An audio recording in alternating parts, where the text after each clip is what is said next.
share my book and my writing journey with you.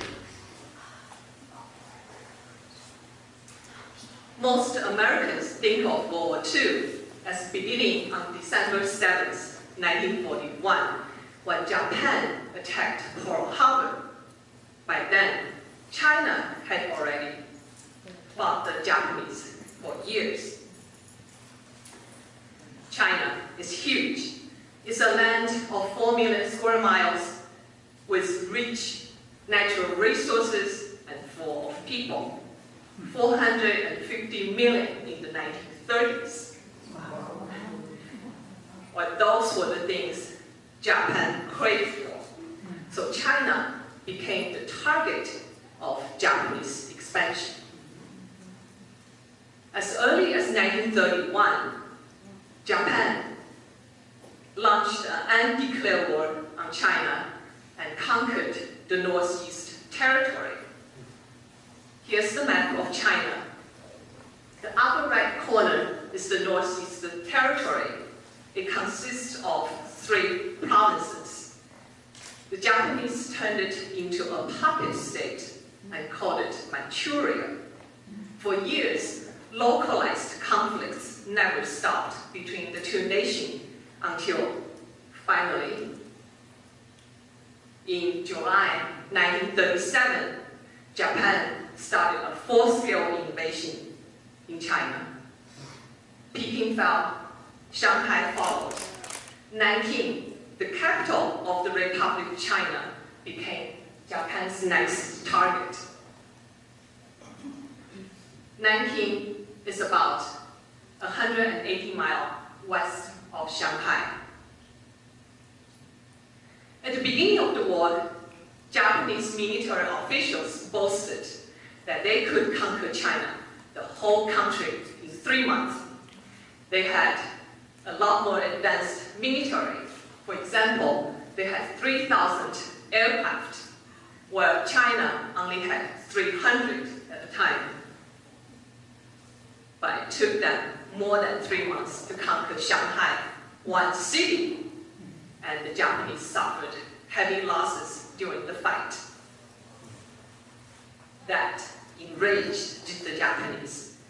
They marched toward Nanking with anger and madness. Along the way, they followed a policy. It's called 3 Alls policy. Loot all, burn all, and kill all. They turned villages into ghost villages, and towns into ghost towns, even cities into ghost cities. Knowing the Japanese invasion, Chiang Kai-shek, the leader of the nationalist government, fled the city on December 9, 1937, shifting the burden of defense to a general. General Tan vowed to live or die with Nanking. His troops, 90,000 of them, transformed the streets of Nanking into a battlefield. Nanking actually had its advantage for defense. A massive stone wall encircled the entire city. It was built hundreds of years ago in Ming Dynasty. And there were also natural barriers like tall mountains in this region and the Yangtze River.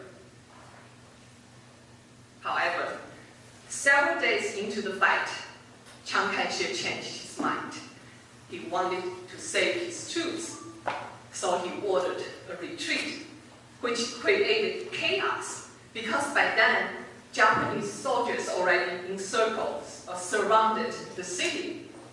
And with the tall city walls and the Yangtze rivers, it was very hard for the Chinese soldiers to retreat. They were trapped, most of them were trapped inside the city. On December 13, 1937, only 4 days after Chiang Kai-shek left the city, Japanese captured Nanking. And immediately, Japanese soldiers started an unspeakable massacre. In the next 6 weeks, they killed 300,000 Chinese.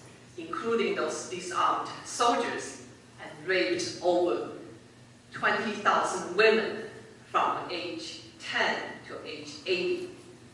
Therefore, the massacre is also called the Rape of Nanking. Iris Zhang, the best-selling author of The Rape of Nanking, wrote this in her book. The Rape of Nanking should be remembered not only for the number of people slaughtered, but for the cruel manner in which many met their death. The Japanese soldiers mowed down innocent peoples with machine guns, buried them alive, or burned them alive, or used them for practice. There were even killing contests. The next few slides show some of the atrocities.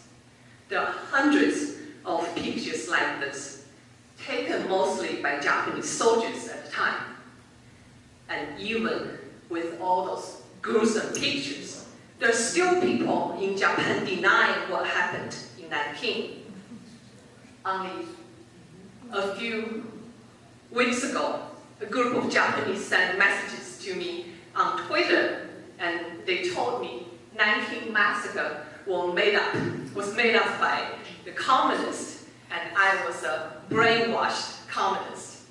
And if they know anything about that time period, the history, they should know communist wasn't the leader at the time.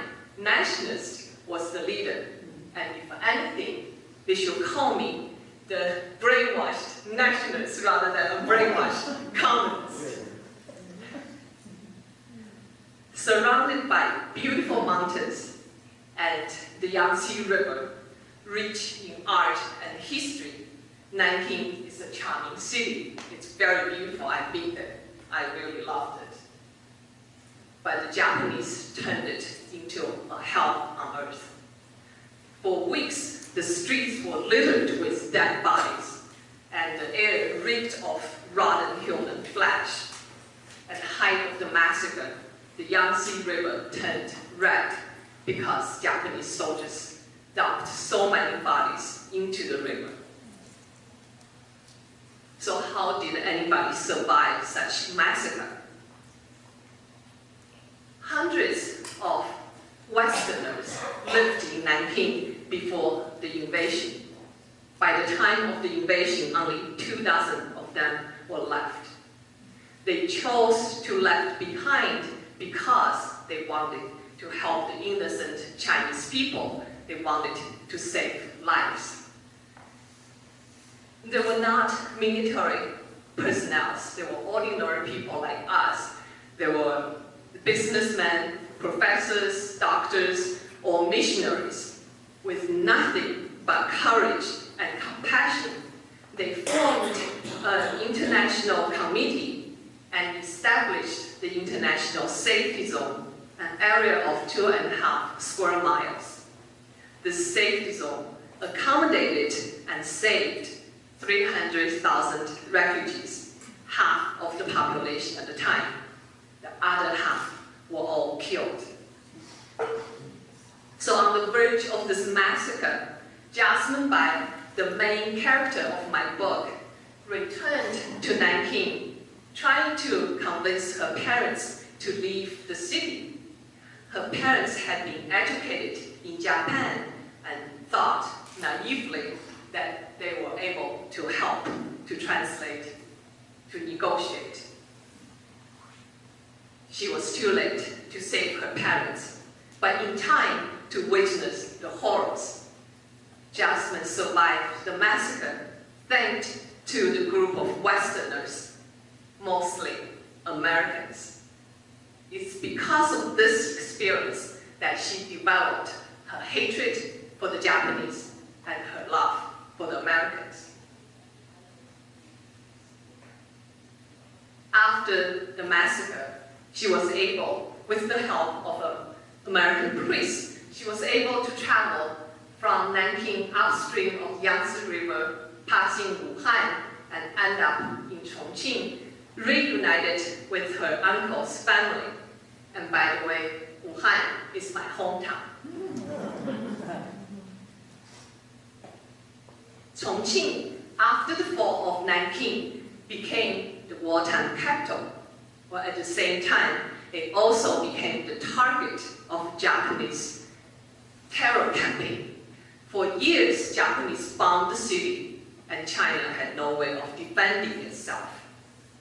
Because by then, Chinese Air Force was almost non-functional. Only a thick layer of clouds covered the city more than half a year, saved the city from complete devastation. Chongqing is also called Mountain City. Aerial shelters or tunnels dug deep into the mountainside. They were sturdy and supposed to be safe.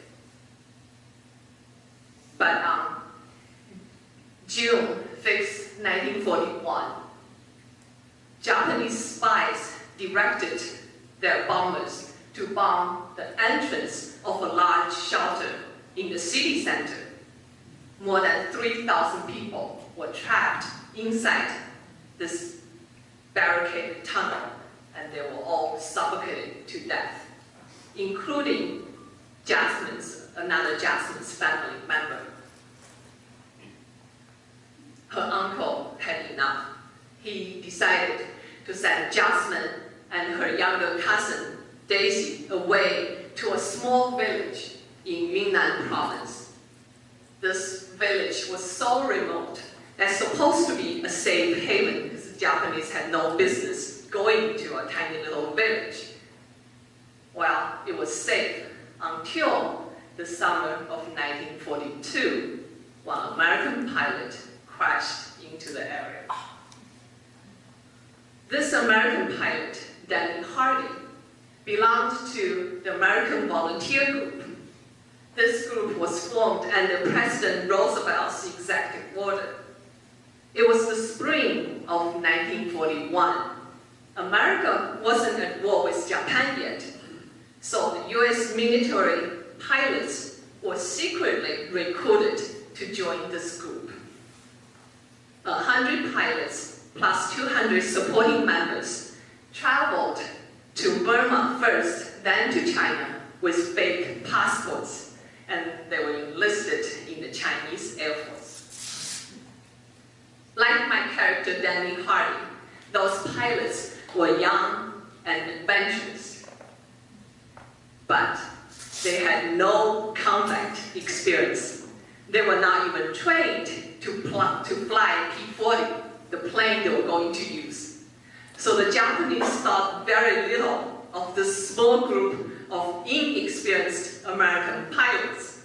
By then, Japan had already fought China for years, and they had a lot more advanced aircraft and experienced pilots. But American Volunteer Group had a great leader. General Chennault, a colonel at the time, was a retired US Army officer and a very experienced pilot. He had been in China for years, since 1937, and studied the way the Japanese fight, and he taught the young men well. And by the way, I got a chance to talk to General Chennault's granddaughter just a few weeks ago. I was so excited and honored to speak to her and thank her in person. So their first victory came on December 20th, 1941, 2 weeks after Pearl Harbor. 10 Japanese bombers showed up to bomb Kunming, the capital of Yunnan province. They had done this for years without much resistance.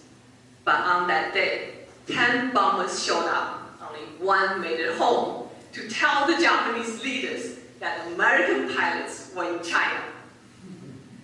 In the next 6 to 7 months, American volunteer groups was able to destroy more than 500,000 tons of Japanese supplies and 296 Japanese aircraft.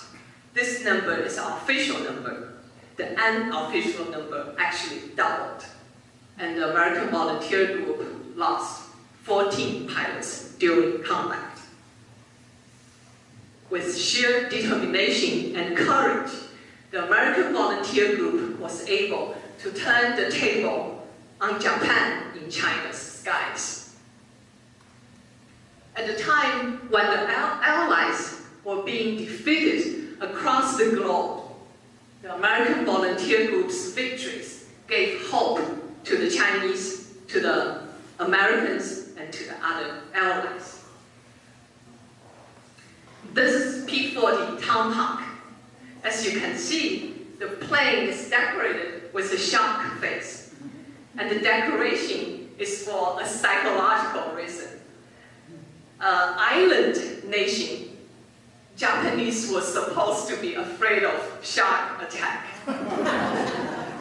But the Chinese people didn't know much about sharks. They knew how powerful a tiger could be. Tiger has always been highly regarded in Chinese culture. It's a symbol of bravery, strength, and power. There are sayings like 如虎添翼, which directly translated into adding wings to a tiger, which means giving power to an already mighty powerful creature, man, or event. So the Chinese people called the courageous American pilots 飞虎, which means a tiger can fly, or the flying tiger. Each flying tiger was issued a bloodshed. It's just a piece of cloth sewed to the back of their flight jacket. In Chinese characters, it reads, "This foreigner has come to China to help in the war effort. Soldiers and civilians, one and all, should rescue and protect him." This is exactly what the Chinese people did in my book. They risked their own lives to rescue and safeguard a wounded American pilot. When this flying tiger's wings were damaged, the Chinese people were the wings of this flying tiger. I'm not going to detail about how the Chinese people saved him, but I will share with you one historical fact. A wounded flying tiger returned to the US. At his press conference, he told what he named the village to thank the Chinese people for saving him. Well, the Japanese spies in this country picked up the information and sent troops to China to retaliate. Everyone in the village, men, women, children, were all killed. That's what inspired me to write my book. It's a work of fiction, but to me, a Chinese American, it's also personal. My mom and my grandmother left Nanking days before the massacre. They had a really nice house in Nanking. My mom was only 8 years old. My mom's family and my dad's family ended up in Chongqing. Well, as you can tell, Chongqing was bombed by the Japanese regularly. My dad was only 4 years old. He told me the sight, the sound, the smell of bombings, and he had nightmares for years. He even wet his bed. At one point, they lost all their belongings. Luckily, they survived. And I had a Chinese friend. She told me her father jumped into the Yangtze River when Japanese bombed the boat. He didn't know how to swim, so he drowned. A Japanese friend apologized to me sincerely. She knew a former soldier who forced naked Chinese women to march with them in order to bring up their morale. As a Chinese, I'm grateful to the Flying Tigers' bravery and sacrifice. Without their help, the course of the Chinese history might have been changed, and my family may not have survived, and I may not have existed in the first place. So what would be a a better way to say thank you than writing a book about them. And as a US citizen, I'm proud to write a book about American heroes.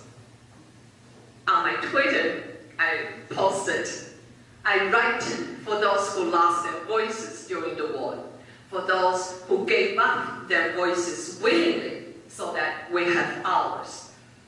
I want to be their voices. It's a privilege to speak for them. It's an honor, a duty. So now you know why I wrote the book, but how. And as you can tell, English isn't my native tongue. And before I answer this question, I will read a small passage from my book. In this part, there are only 3 characters. Danny is the American pilot with a wounded leg and malaria. Birch is a Chinese pilot who was sent to help him, and Daisy is Birch's little sister. One look at that man's path, and Danny understood why Daisy did not want to take this route. The gorge was one of the deepest canyons in the world. Between sheer rocky cliffs, the 2 sides were connected by a narrow bridge made of wooden planks intertwined with ropes. It was no more than 20 yards, but it wasn't for anyone with a faint heart. One missed step would send someone down the deep gulch. The bridge was too narrow for 2 men to walk side by side, and was impossible to hop from one plank to another. Wasting no time, Birch bent down in front of Danny, and before the American could argue, Birch picked him up on his back. The 200-pound Viking stumbled. Sucking in a breath, he stabilized himself. Without turning, he shouted to Daisy, "Wait here, I'll be right back." At 5 feet 10, Birch was tall for a Chinese, but Danny was 6 feet 3, a heavy load. The primitive bridge was challenging for anyone to cross, but seemed like an insurmountable task to carry another person on one's back. Birch bent forward. His heart hammered and his pulse quickened. The decayed boards and rotten ropes threatened to break at any moment. No matter how brave he was, he couldn't help but wonder if the old bridge could hold that combined weight. The planks creaked, and the bridge swayed under their weight. The spring movement brought a ripple of goosebumps onto Birch's skin. Below, he spotted a hawk. With several beats of its powerful wings, the bird drifted, swooped, and dove suddenly when its prey came into view. With a shrill cry, it disappeared into the fog above the river at the bottom of the gorge. The endless abyss took Birch's breath away, but he remained focused and proceeded slowly. At one point, a piece of plank broke. He did not see it happen, but he heard it, the snapping sound, and then Danny's gasp. His heart sank. How big is the gap? Will it be trouble when I come back for Daisy? Sweat poured into his eyes, but he didn't have the time or free hand to wipe them clean. Only sheer determination propelled him forward. Halfway across, they heard yellings from a short distance away. It was in Japanese. "Stop! Stop!" Birch picked up the pace. Daisy had watched nervously as her brother navigated the bridge. So focused was she on her loved ones that she didn't hear the Japanese closing in from behind. They laughed and shouted at her, signaling her not to move. But Daisy broke into a frantic run and spun onto the bridge. It was too late. A couple of steps later, with a loud blast and a scream, the old bridge broke in the middle, cutting off the only escape route she had. Now, she was separated from the 2 men she loved.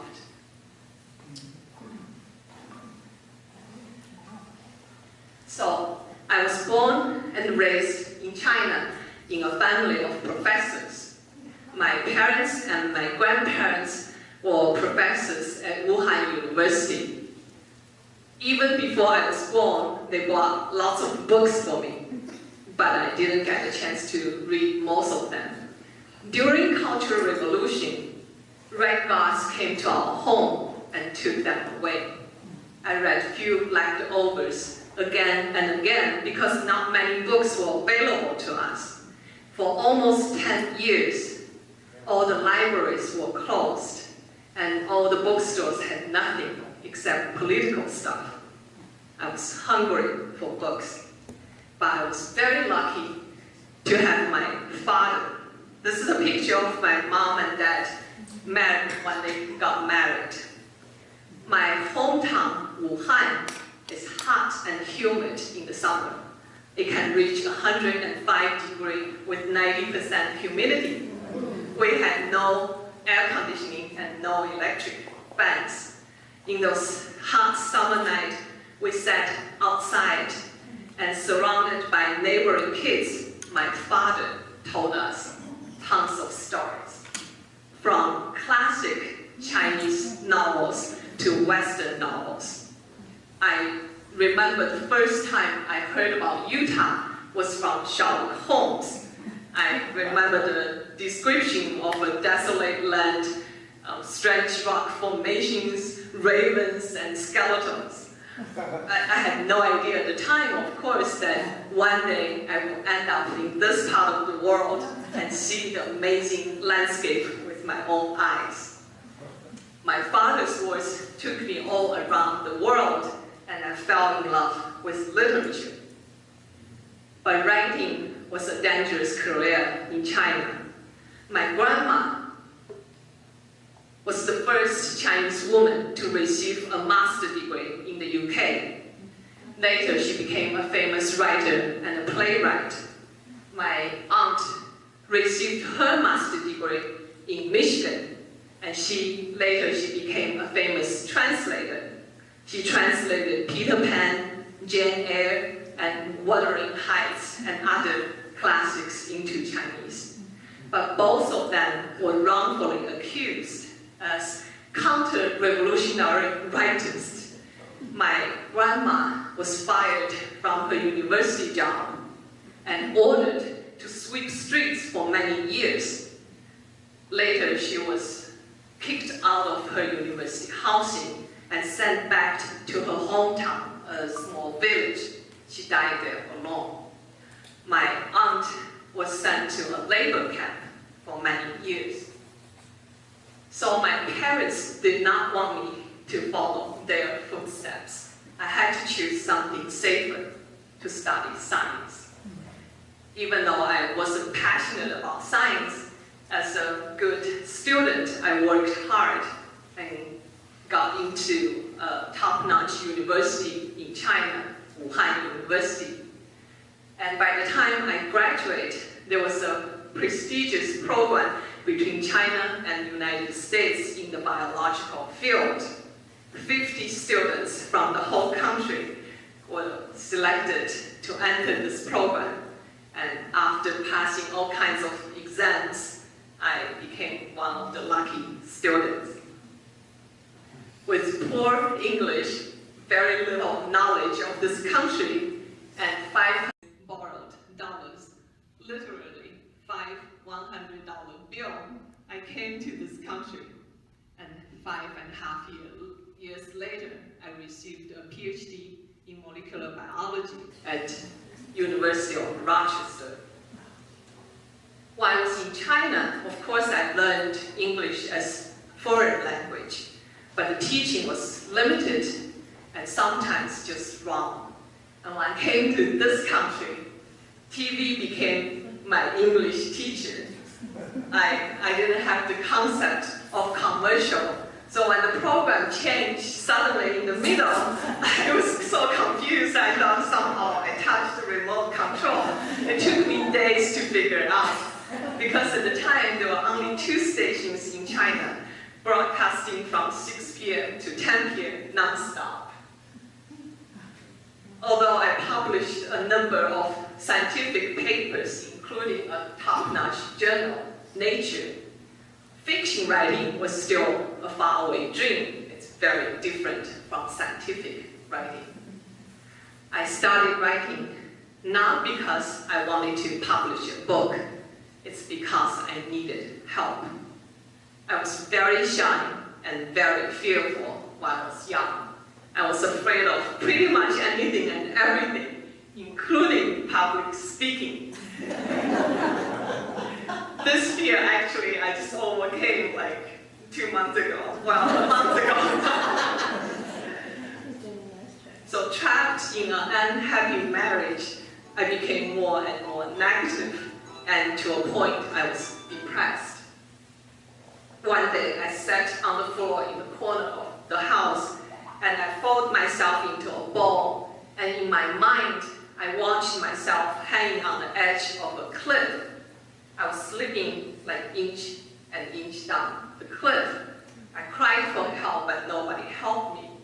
So I had to make a decision, either to let myself fall completely or somehow find a way to help myself, to pull myself out of that dangerous situation.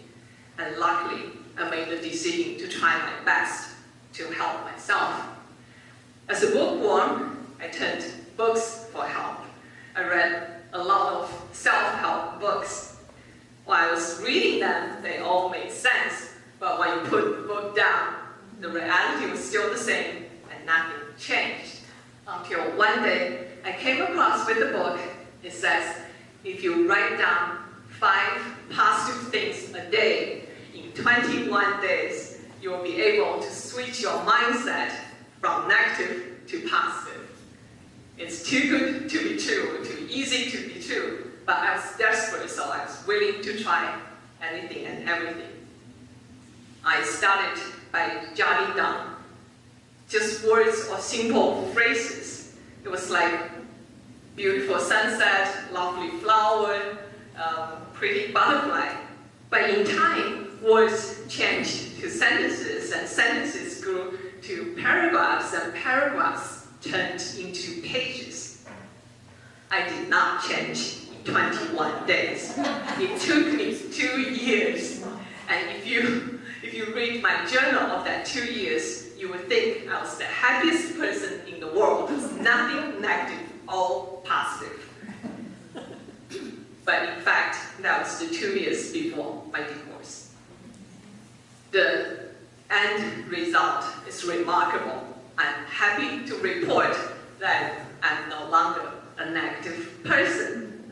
And this is a lasting transformation because that happened more than 15 years ago.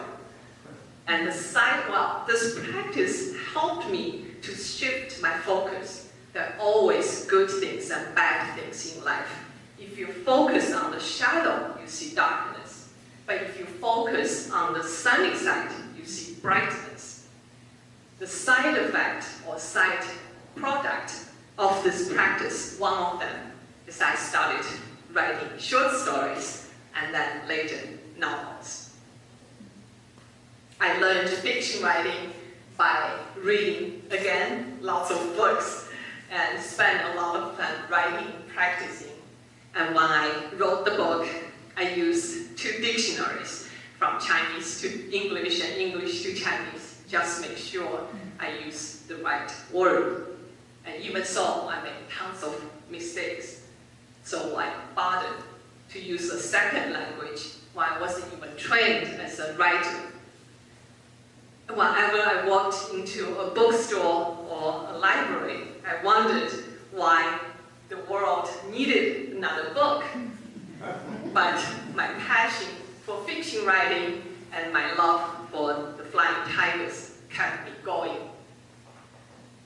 I posted this on my Twitter. Writing a novel is hard. If you don't have a burning desire, don't start. But if you're passionate about it, don't let anything or anyone stop you. Craft can be learned. Passion comes from one's heart, and follow your heart. I'm glad I did. In January this year, I received a contract for 2 books at the same time. Wings of a Flying Tiger has been published in June, and its sequel, Will of a Tiger, will be published by the same publisher in November. And once again, readers will meet the characters in the first book It's an epic journey about survival, hardship, friendship, and of course, love. Not only I got it published, in a short time, I received glowing reviews. When I read the first review, I actually cried, because I knew then that my characters will not only live in my heart, but will live in somebody else's heart. This is really a dream come true to me. And to make it even better, this book has been featured in a dozen newspapers, including Xinhua Net, that's the largest news agencies in China. I'm really grateful for all the media attention. It is a very important topic. So my journey proves that dreams do come true when one works hard enough. And getting a book published is only one of my dreams. After that 2 years of practicing positive thinking, I made a list. Since I just wanted to write down the things I wanted to do and the kind of person I wanted to be. Or since I was shy and fearful, I wanted to be open and warm and adventurous. And I wanted to be in better shape. I was more than 15 pounds heavier. And my shyness prevented me from making friends, so I want to learn to make friends. And all my life, I wanted to dance, but I was so shy, I never even told my parents I wanted to dance. And I love nature, so I wanted to travel, I wanted to hike, and publish a book is just one of the dreams. And I'm happy to say I fulfilled most of the things on the list. There's one on top, but that's another topic for another time. I'm perfectly happy, so that's no problem. And I went beyond the list. Since I was so afraid of height and I wanted to challenge myself, so I started taking flying lessons. And a year later, I received private pilot license. Although I don't fly anymore, the experience itself is priceless. And maybe that's why I have special feelings for fighter pilots. I know how hard it is to fly. I just can't imagine how hard it is to fly and fight at the same time. And after taking flying lessons, I went skydiving. And for someone terrified of height, it's the most thrilling things I've ever done in my life. And later I drove to Alaska by myself. And it may not be a big deal for most people, but for me, when I came to this country, I didn't even drive for the first 5 years. So that's an adventure of a lifetime. And I traveled to a number of countries by myself. In 2010, my father was dying of cancer. So I quit my job at University of North Carolina and went back to China to take care of him. Half a year later, he passed away, and I stayed another 2.5 years for my mom who had strokes years before that. And during that 3 years, I published 2 Enjoying Flower books with my mom and dad. There's a copy in the back, you can take a look. And I also published a number of articles in magazines in China. One of my photos actually landed on the cover of one magazine. And those are just few of my pictures. This one was taken in Valley of Fire State Park in Nevada. It has won the first place of Scenic Nevada's photo contest. This picture was taken in Lake Mead, and it has won a photo contest by National Park Foundation. This picture was taken in Australia, and if you look carefully, there's a tiny little bird in the shade, and that just tells you the scale of those rocks. It's called Devil's Marble. They're huge rocks. This picture I'm so proud of because it's not photoshopped. I was able to capture that special moment of this eagle cooing. I was so happy for hours. And this picture, it was a stormy, cold winter morning. I just wanted to take some sun shining on the red rock, so I got up really early, waiting in the dark, and I was lucky the sun was shining for a few minutes. And that just to show you, I had fun all along the way. So, American dream to me is a lot more than having a comfortable life. It is the freedom to choose, to be, to transform one's life, and to pursue one's dream. I'm very grateful to live in this great, amazing country, and I'm happy my dream of publication came true. I do believe this is a good book. It's about love, sacrifice, kindness, and bravery. It shows how the Americans, specifically the Flying Tigers, helped China to win the war against Japan. And also it shows how much the Chinese people appreciated their generosity and their sacrifice. There was a great relationship between the two nations. I hope you will enjoy my book and you will help me to spread the word. I do think this is an important topic. Thank you very much.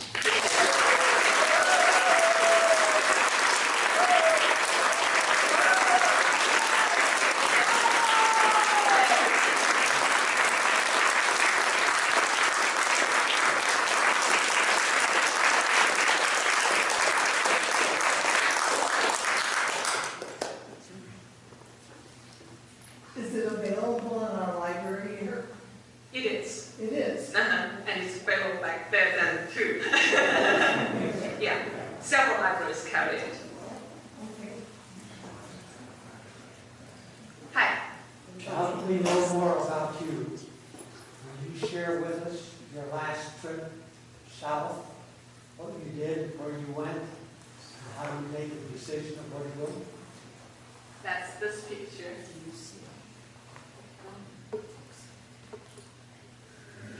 This picture right here. This happened just this spring. I went to Chile and Argentina for 5.5 weeks by myself.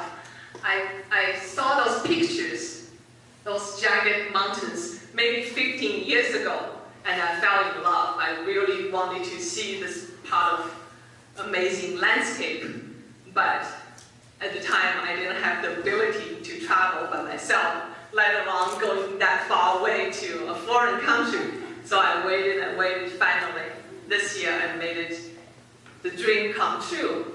The first 3.5 weeks I was totally by myself, and the last 2 weeks I was with a tour group. I traveled from the tip of the Argentina and Chile all the way to Santiago. It's about 1,500 miles. I took bus almost all along the way. So it's an amazing, amazing trip. I loved it. I hiked a lot of places by myself. Hi. Yes, I lived in New Zealand, and I'm wondering, where did you go there? I went to New Zealand twice. The first time was after Lord of the Rings. I saw the movie. I didn't really like the story that much, but I loved the landscape, and I was told it's filmed in New Zealand. So I wanted to go to New Zealand. And sometimes when you wanted to do something and things just happen, I was a contra dancer at the time, and then somebody just told me, oh, there's a group of contra dancers will go to New Zealand to go there not only to sightseeing but also contra dancing, introducing contra dancing to New Zealand. So I signed up and went to New Zealand with 26 of contra dancers. We traveled by day and danced in the evening. It was just a wonderful, wonderful trip. We only went to that trip, we only went to South Island. We drove all around South Island for 1 month. And then the next time I went to New Zealand by myself, I concentrated on the North Island. It was only 2 weeks. If you don't have time concentrating on South Island, it's gorgeous, it's beautiful. Hi. Hi, can you tell us more what it was like growing up in China in the Cultural Revolution? I was little, but I could feel it. It was really a suppressed atmosphere. My mom and dad didn't even want to say the things like normal parents could say to their kids because they didn't want us to tell other people. One thing I remember so clearly when I was in first grade, one day the class became so serious, and a group of people came in and they wanted us to write something. They took our handwriting with certain things they wanted us to write, and the next day one boy left school.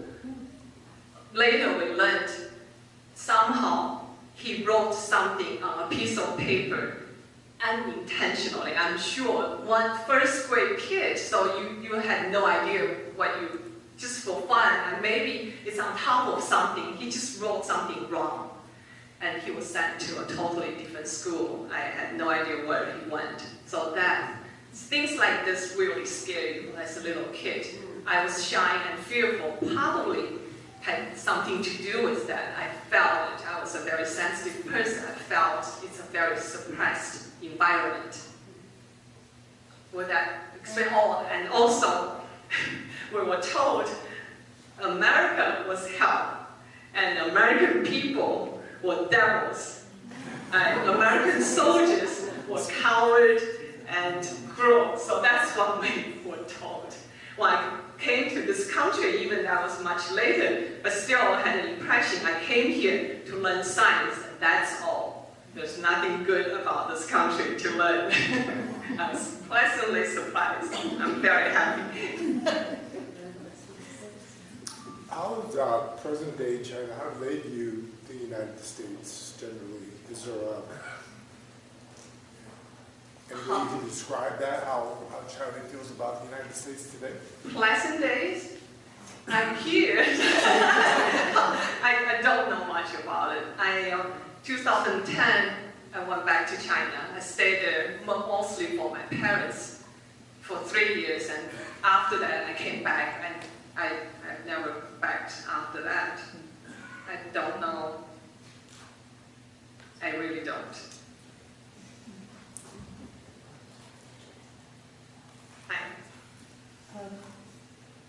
The United States and Vietnam are in the process of thawing their relationships after the bad times years and years ago.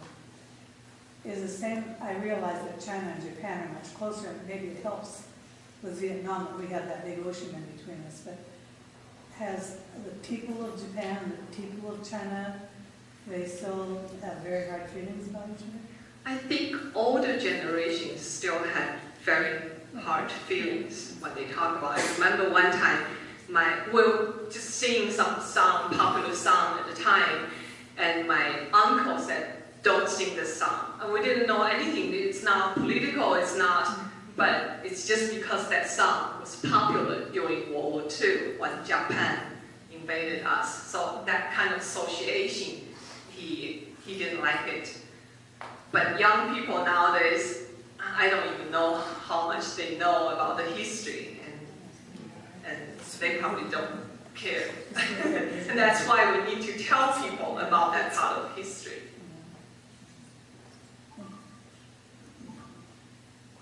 Anything else? This is a little off the subject. Okay. Every Chinese person or girl or woman I met has a flower named for a first name. But their real Chinese name is something entirely different. Why is that? Okay, not everyone in China has a flower name.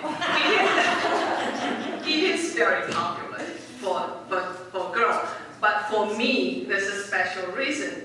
My mom and dad, they were botanists. My mom was passionate about flowers. She just really loved flowers. And the reason she retired is because she had a stroke.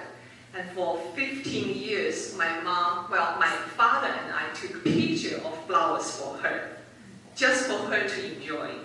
So, and she, even she couldn't use her right side, she learned to use her left hand to write and paint.